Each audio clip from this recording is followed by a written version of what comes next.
Okay, everybody, our intake job on our 94 Dodge Ram. I didn't film the first half of it because things went out of control pretty quickly and it would have ended up being a 3-day video. It's actually day 2. We had to take a few days off because of the weather got cold. We got the old intake off. To get the old intake off, we had to take the front of the engine apart. You might notice the brackets are missing here on the front of the engine. Today, we got to get this bolt out. That's the front bolt. I'll show you where it is in relation to the intake. If I can figure out which way I put the intake. It snapped off for no reason whatsoever. The other bolts came out pretty easy. Here's our old intake. This is the back of it. You might notice the distributor space right there. That bolt that we pulled out that snapped off in the engine is right there. And wait a minute, no it's not. It's on the other side. Anyway, it's one of these two front ones right here. The rest of them came out no problem. We're also, customer wants us to change this pulley out because it was squeaking on him. He's got a new pulley and he says if the starter's giving us grief, we can go ahead and change the starter on it too. And that box in the driver's seat is our exhaust manifold that we will be unboxing today to see if it's going to work for us, because what you don't know, I spent 2 hours prepping the other intake and I got looking at it when I started to pull everything off the front of the engine. You have to take this bracketry off because you have a short tube, short hose that goes from here to the intake, and the hose clamps are in such a position you can't get this hose off any other way. You have to take that front bracket setup off. The good news is none of the bolts, as far as I can tell, are water pump bolts, so we don't have to worry about resealing the water pump.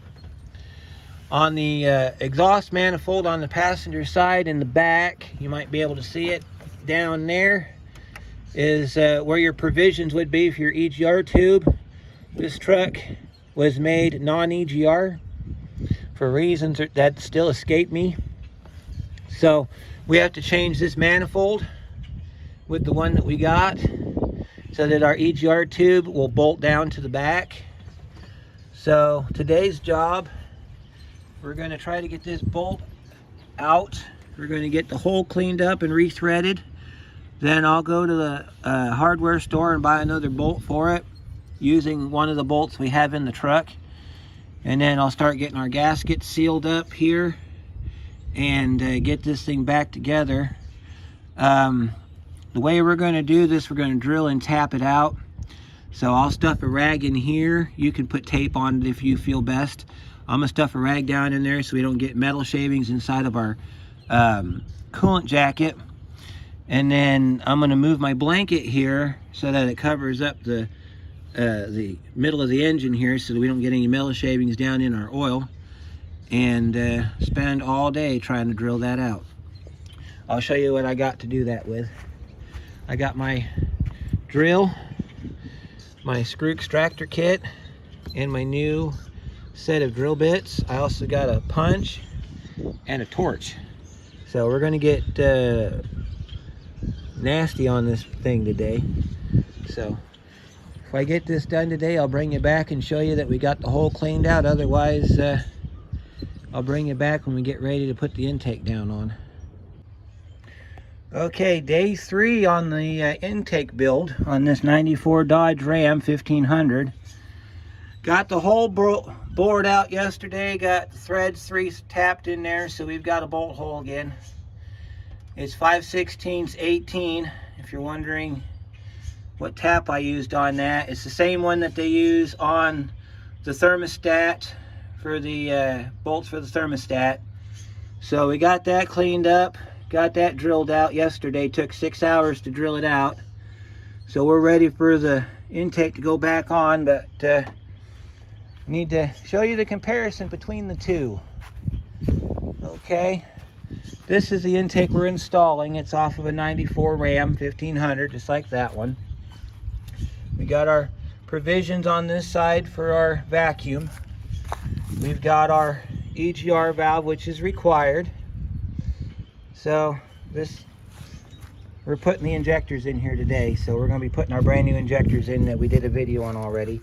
This one's got your 2 thermostat switches on it that truck needs in order to run properly. One other thing we're going to do before we put this on the truck is we're going to put the thermostat in it.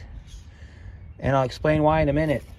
This is a newer intake. This came off of, I assume, a 98-ish Durango. You can see we're missing our provision right there for our other tube, or our other sensor. And we got our 2-pin sensor on this side, which is not required because it's a 1-pin sensor, which is what that is right there, because this one runs your fuel, your temperature gauge. And of course we got our EGR, or not our EGR, but our new injectors we're changing over. This side here only has 2 ports on it, where the other one has 3. And then if you look at this side, we have our provisions on this side for our vacuum. One of these goes to the EGR valve, which I'll show you the vacuum when we get to it. This side here, we only have 2 provisions, which means they had the EGR piggybacked onto something else, which could be why it was running like garbage. And then if we'll swing around to the back here, see where we got our EGR bolted right here. There's our tube hole for our EGR tube that we're going to install before we put the intake down. On this side, we've got bowl holes for an EGR valve, but we don't have one because this intake does not require EGR. It is designed for a different type of EGR system. Now, I was reading on some of the forums that people are encouraging you to remove your EGR valve. Let me explain why that's a bad idea. Okay, you see this cavity right here? This is your intake, okay? It may look like it's a deep and it's a big intake, but it really isn't. Exhaust gases get built up in here from running the engine. It's also a byproduct of fuel. You get vapors. Those vapors have to go somewhere. That's what the EGR valve does. It releases the vapors into the exhaust gas recirculation, EGR. If you don't have this on here, the gases will build up and it will cause back pressure. Back pressure is what was causing problems in this truck, because the customer would step on the gas pedal to take off from a stoplight or a stop sign, and it would stumble and then take off because there's too much back pressure. So anybody who says to do an EGR delete, I would ignore them with everything in me. Also, this has a vacuum on it. Ignore the chainsaws in the back, by the way. This had a vacuum tree on it, sits right over here. As you can see, they didn't put it on that one, but the tree is intact, and we are going to mount it onto this before we put this on. So prep work continues on this intake. I did 2 hours of prep work on Friday. Then we had to take a couple days off because of cold. Now we're back on it. It is Monday. So I'm going to get the thermostat installed, get that dried, get that gasket drying, get the fuel injectors installed, get the vacuum on here, get the EGR tube on here, and then I'm going to drop some gaskets and then drop this down. I did get a new bolt for our hole here. It's a little different colored bolt than the rest of them. Did that intentionally. We also got some flat washers if we need them. I don't think we're going to, but let me show you something here. There's our bolt. It's not an all thread bolt like those are, but you drop it down and it's about the same length as the rest of them. We got threads that go up this high, so we've got plenty of grab on those threads. And you couldn't really tell it was a different bolt because it looks physically the same. I might throw a flat washer on there just for giggles and giggles, but that's a flanged bolt, so I think we'll be good. So I'm going to finish doing the prep work on this, and then I'll bring you back when we get ready to put the vacuum on it. Alright, figured I'd give you a quick update. We're done for the day. Kind of ran into a problem. I'll explain in just a second. This is what it looks like when you get it all back together again. This hose right here, that goes to your cruise control. You've got a stud in the back that holds up your purge solenoid. That's your purge solenoid. Your EGR hooks up back there. Your EGR tube that you have to have on the back comes in and rests right down there. You can see it sitting right there. This manifold doesn't have a provision for it, but when I get the other manifold installed, it'll bolt in right back there. Lickety split too. One note of caution: if you have to put this tube on, you have to remove the transmission dipstick. And based on the amount of transmission fluid I got out of this thing, you're going to have a gusher. So to hook your vacuum lines up, because I mentioned something about that, you just want to use this chart right here. This chart right here, just follow it line by line. You'll get it done, no problem at all. That's where the problem lies we have right now. This bottom port over here is for climate control and cruise control. Well, as you can see, here's our climate control right here. Here's our cruise control right here. Our vacuum port's down there, so I need to get some vacuum line and a T. And then I can connect these two together and then run my line down underneath and hook it up. This over here is your emissions. You got your emissions line. It goes across the back behind the power brake booster, and it goes down along the side of the firewall. This is it right here. That just goes down and hooks to your purge tank, your charcoal canister. I think on this truck it's down near the gas tank. So there's a bit of a distance to go on this thing. So tomorrow, which will be day 4, if I'm counting my days right, we're going to have, that'll be sealed up, because that's going to sit overnight. Intake's going to be sealed up. You might notice that my bolts are different on the front. This bolt didn't have enough length to it, so I swapped it out with one of the originals. Still torque down, torques to 12 foot-pounds, but you have to do it in 2 steps. So I did it 5 pounds, then 7, that gets you 12. And then I took it and ramped it up to 12 and did a check on it. And before you say you just did 24 foot-pounds, I did not, because the bolt did not move. So what I was doing is called a check torque. It is totally awesome. It is perfectly fine. Do it all the time. There's your, this plug right here was not connected, and you wonder why it was running like garbage. This is the one that gives you the signal to the PCM to either advance or retard your timing and to add or subtract fuel.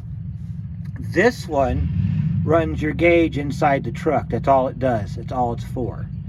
So the end result after all of this work is that when he gets in this truck and starts it, it's going to run and drive like it's supposed to. And I should never ever have to see this damn thing again. Okay? So just to recap for tomorrow, this big bracket goes on. We get our alternator put back on. We hook up all of our grounds and everything, all of our wiring. Our air conditioning compressor goes back on. Our belts go back on. We put the throttle body on. I think that's where we're going to start tomorrow. So we're going to put the throttle body on and then get his